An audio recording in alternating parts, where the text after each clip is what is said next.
Hello నమస్తే welcome to VBG news. ఉచిత bus పథకం పైన కొన్ని కండిషన్లు పెంచారు. దీనివల్ల ఈ పథకం ఆగిపోతుందా లేక మళ్ళీ కంటిన్యూ అవుతుందా అనేది మనతో ఉన్న శ్రవణ్ గారిని తెలుసుకుందాం. నమస్తే సార్. నమస్తే.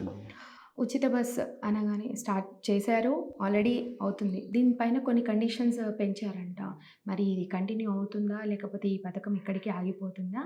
మీ అభిప్రాయం ఏంటో చెప్పండి. అనూహ్యంగా అనుకోకుండా కాంగ్రెస్ పార్టీ గెలవడంతో వాళ్ళు ఏదైతే ఎన్నికల హామీలు ఏవైతే ఇచ్చారో 6 గ్యారెంటీలు 100 రోజుల్లో పూర్తి చేస్తామని, అంటే బరువుని వాళ్ళుగా నెత్తుకున్నారు. ఎన్నికల ముందే చాలా బరువుతోటి వస్తున్నారు. మరి ఏ విధంగా చేస్తారు అని అనుమానం మొదటి నుంచి ఉంది. అది నిజంగా అమలు చేస్తారా, ఊరికనే నామమాత్రం చేస్తారా, ప్రజలకు నిజంగా ప్రయోజనం అందుతాయా అన్న అనుమానాలు ఉండేవి. నిజంగా కూడా ఇప్పుడు అవే అనుమానాలని మళ్ళీ బలపరుస్తూ వాళ్ళ చర్యలు కూడా అలాగే ఉన్నాయి. వాస్తవానికైతే ఉచిత బస్సు ప్రయాణం సోనియా గాంధీ బర్త్డే సందర్భంగా డిసెంబర్ 9వ తారీఖున లాంఛనంగా ప్రారంభించారు. మొదటి 4-5 రోజులు ఎలాంటి కండిషన్ లేదు, ఏ మహిళ అయినా సరే ఉచితానికి అలౌ చేశారు. అది కూడా ఏంటంటే ఎక్స్ప్రెస్ ఆర్డినరీ బస్సులు మాత్రమే, విత్ ఇంక్లూడింగ్ సిటీ బస్సులు కూడా. అంటే పట్టణాల్లో తిరిగే సిటీ బస్సు అంటే అదర్ దెన్ లోకల్ బస్ కానీ, సిటీ బస్ కానీ, ఎక్స్ప్రెస్ కానీ మిగతా వాటన్ని కూడా ఫేర్ చెల్లించాలి. ఈ తరహా 3 బస్సులకు 3-4 బస్సులకు మాత్రం ఖచ్చితంగా ఉచితము. అది స్త్రీకి అయితే చాలు, స్త్రీ అయితే చాలు. చిన్న వయసు పెద్ద వయసు ఏం లేకుండా స్త్రీ అయితే చాలని ఒక మొదటి వారం రోజులు అట్లా ఇచ్చిన తర్వాత కేవలం తెలంగాణ ఐడెంటిఫికేషన్ కార్డు ఉన్నటువంటి వాళ్ళకు మాత్రమే ఉచితము అని కండిషన్ పెట్టారు. అంటే వాళ్ళు ఏ రాష్ట్ర వ్యక్తులైనా సరే తెలంగాణ ఆధార్ కార్డు ఉండి ఇక్కడ నివసిస్తున్నటువంటి ఆధార్ కార్డు చూపించగలిగితే, లేదా ఇక్కడ అడ్రస్ ప్రూఫ్కి సంబంధించినటువంటి ఇతరత్ర ఏమన్నా ఓటర్ కార్డు లాంటివి చూపించినప్పుడు మాత్రం వాళ్ళకి మాత్రం ఉచితం.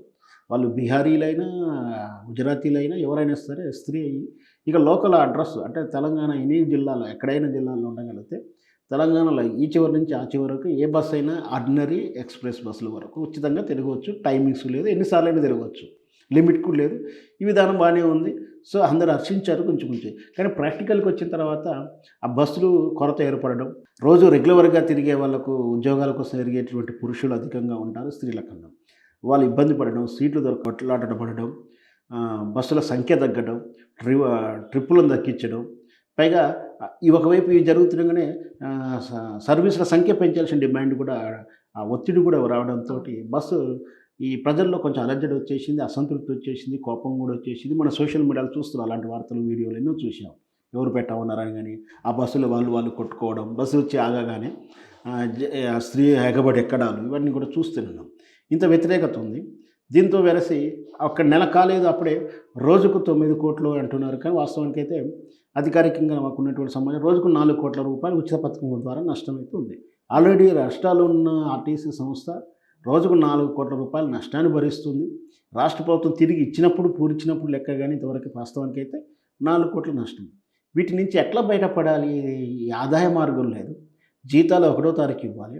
ఇతరత అన్ని కారణాల దృష్ట్యా అన్ని విభాగాలు చూసినా రాష్ట్ర ప్రభుత్వం మీద అధిక భారం ఉంది. దీన్ని ఎట్లా బయటపడాలో తెలియక రకరకాల కండిషన్స్ పెట్టి చివరకు ఇప్పుడు ఒక చిన్న కండిషన్ పెట్టారు. దీంట్లో ఏంటంటే స్పెషల్ బస్సులకు స్పెషల్ డేస్లప్పుడు వేసేటువంటి స్పెషల్ బస్సులకు ఈ ఉచిత ప్రయాణం చెల్లదు అని ఒక పెట్టారు. వాస్తవానికి స్పెషల్ అకేషన్ స్పెషల్ బస్సులు ఏంటి అంటే మనకు రద్దీ అవసరాల దృష్ట్యా జాతరలో జరిగిన పండుగల సీజన్లప్పుడు బస్సుల డిమాండ్ పెరుగుతుంది. అప్పుడు గతంలో కూడా స్పెషల్ బస్సుకు ఫేర్ పెంచితే గొడవ చేశారు. అప్పుడు ఉన్నటువంటి ఏ ప్రభుత్వం అయినా, కాంగ్రెస్ ప్రభుత్వం ఆ రోజులున్నా కూడా తర్వాత వచ్చినటువంటి బీఆర్ఎస్ ప్రభుత్వం విమర్శించారు. ఇప్పుడు ఆ బస్సులకు ఈ ఉచిత ప్రయాణం చెల్లదు, అప్పుడు వాళ్ళు ఫేర్ అయితే తీసుకోవాలి అని అంటున్న అలాంటి ఆర్డినరీ బస్సు కూడా ఎక్స్ప్రెస్ లగ్జరీ అని బోర్డు పెట్టేసి మళ్ళీ బస్ ఛార్జీలు తిరిగి వసూలు చేసే విధానాన్ని ఆలోచిస్తుంది. అదే విధానాన్ని ఇప్పుడు కండిషన్ అంటే రేపు ఒక 4 రోజుల్లో మనకు సమ్మక్క సారక్క జాతర ప్రారంభమవుతుంది. అక్కడికి వేసి ఏ బస్సు కూడా అక్కడ చెల్లదని, అంటే స్పెషల్ బస్సే కాదు మామూలు రెగ్యులర్ బస్సు కూడా చెల్లదని ఒక వాదన వస్తుంది. నిజమైన క్లారిటీ లేదు. ఇంకా స్పెషల్ బస్ అయితే ఖచ్చితంగా టికెట్ తీసుకోవాలని చెప్తున్నారు. అది ఎవరైనా సరే, తెలంగాణ ఎవరైనా సరే, ఇతరత్ర ఎవరైనా సరే ఖచ్చితంగా టికెట్ తీసుకోవాలంటున్నారు. అది విధానాన్ని ప్రకటిస్తున్నారు. దీనివల్ల ఉచిత బస్సు ప్రయాణం మీద అభిమానాన్ని, ప్రేమను కోల్పోయింది ప్రభుత్వం అనేది కూడా చెప్పొచ్చు. దానివల్ల ప్రజల్లో అసంతృప్తి ఉంది. దాన్ని ఏ విధంగా వ్యక్తీకరిస్తారంటే రాబోయే పార్లమెంట్ ఎన్నికల్లో దీని తాలూకు రిఫ్లెక్ట్ ఖచ్చితంగా కాంగ్రెస్ ప్రభుత్వానికి కనిపిస్తుందని చెప్పొచ్చు. Okay, thank you sir. విన్నారు కదండి, మరిన్ని వార్తలతో మీ ముందుంటాం.